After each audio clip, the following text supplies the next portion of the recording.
భరించడం చేత కానప్పుడు ప్రేమించడం దేనికి? కేర్ చూపించడం అంత కష్టంగా ఉన్నప్పుడు కలిసి ఉండడం దేనికి? మళ్ళీ అలానే మాట్లాడుతూ కోట.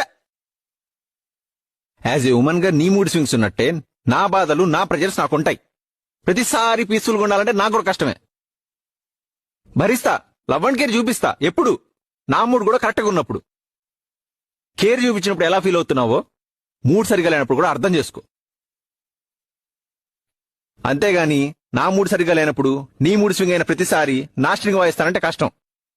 అండ్ నీకు ఎవ్రీ మంత్ క్రాంప్స్ జరుగుతున్నాయి కదా అని నాకు కూడా క్రాంప్స్ తెప్పిస్తానంటే కష్టం.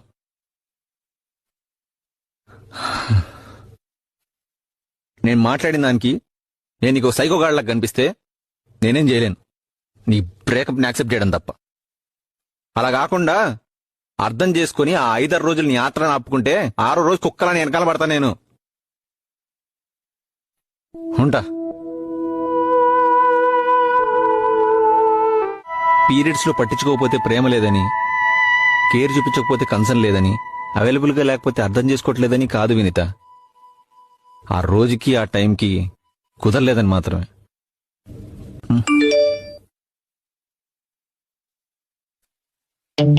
దీన్ని నేను తప్ప ఎవడూ భరించలేడు. ఆ విషయం దీనికి కూడా తెలుసు. అందుకే నన్ను వదలదు. నాకు ఇది తప్ప ఎవరు నచ్చరు. ఆ విషయం నాకు తెలుసు. అందుకే వదలదు.